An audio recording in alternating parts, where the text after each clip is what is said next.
Good afternoon बच्चों। कल के क्लास में हम लोगों ने प्रश्न निर्माण की विधि देखी थी। आज हम लोग उपसर्ग देखते हैं कि उपसर्ग क्या है, इनका प्रयोजन क्या है और इनकी संख्या कितनी है।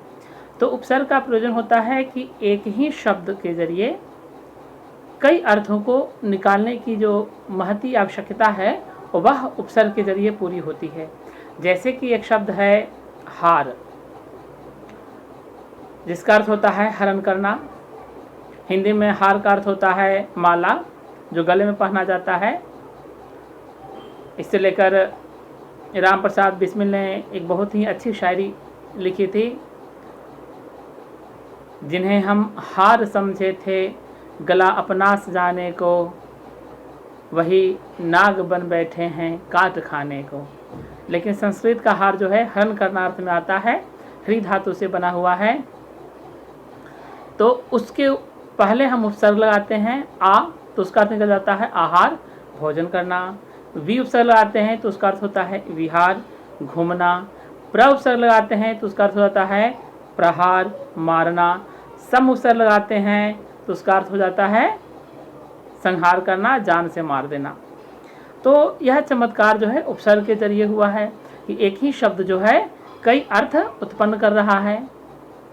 तो इसकी संस्कृत परिभाषा क्या है तो वो देखिए। पाणिनि ने कहा है उपसर्गेण धात्वर्थे बलादन्यत्र नीयते प्रहाराहार विहार प्रहाराहार विहारा संहार परिहारवत। क्या कहते हैं? उपसर्गेण धात्वर्थे। संस्कृत में जितने भी शब्द हैं या किसी भी भाषा में वह किसी न किसी क्रिया से ही उत्पन्न है, इसलिए यहाँ पर धात्वर्थे कहा गया है कि उपसर्गेण धात्वर्थे। उपसर्ग से धातु के अर्थ में बलादन्यत्र नीयते, बलपूर्वक परिवर्तन लाया जाता है। यदि कुछ शब्द स्वाभाविक रूप से नहीं बदलते हैं तो एक नहीं, दो नहीं, 3 उपसर्ग का प्रयोग किया जाता है। जैसे प्रत्यागच्छत, गच्छति धातु है, आगच्छति है, उसके पहले भी एक उपसर्ग लगा दिया गया प्रति, तो शब्द बन गया प्रत्यागच्छति, मतलब लौटता है। इसलिए कहा गया बलादन्यत्र नीयते, बलपूर्वक दूसरी जगह ले जाता है। एक कवि जब अपनी रचना करता है तो उसे शब्दों की कमी न हो, उसके लिए यह उपसर्ग बनाया गया है कि वह अपने अर्थ के लिए एक उपसर्ग नहीं, 2 नहीं, 3 जैसी उसकी आवश्यकता है वह अपनी कुशलता से उपसर्ग का प्रयोग कर सके। तो कहा गया धात्वर्थे बलादन्यत्र नीयते, धातु के अर्थ में बलपूर्वक परिवर्तन लाता है। कैसे? तो विहार, आहार विहार परिहारवत। एक ही शब्द है हार, लेकिन उससे प्रहार, विहार, संहार, आहार ये सब शब्द बन रहे हैं।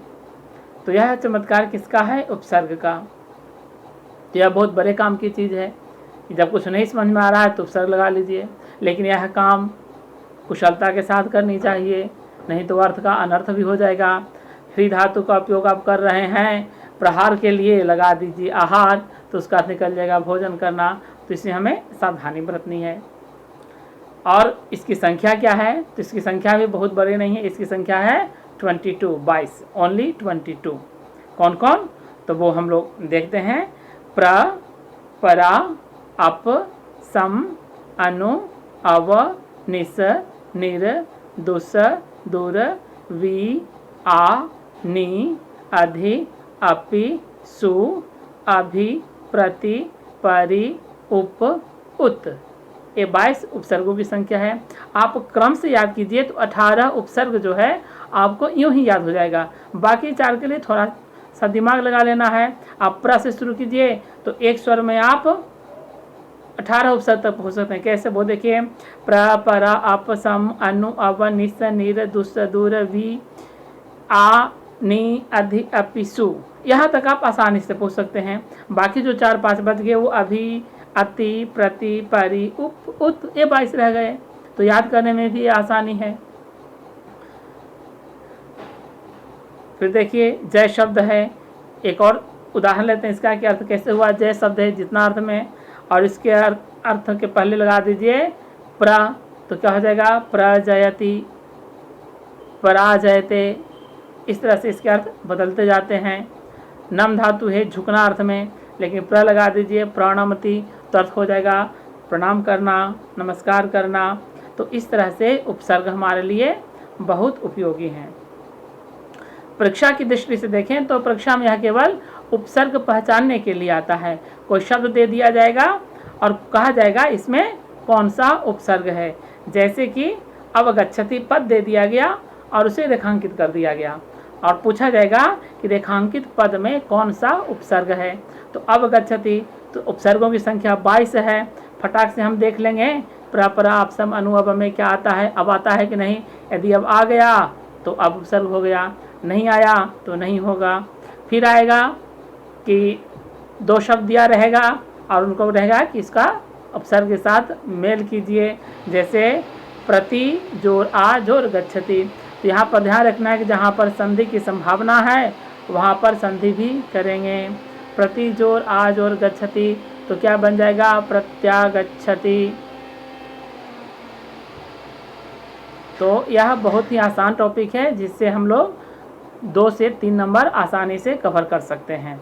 तो उपसर्गों की 22 संख्या याद कर लेनी है, इससे हम 2 से 3 मार्क्स आसानी से हासिल कर लेंगे परीक्षा में। वह परीक्षा आज से लेके बोर्ड तक काम में देगा, तो इसे हमें कभी नहीं भूलना है। तो इस क्लास में बस इतना ही।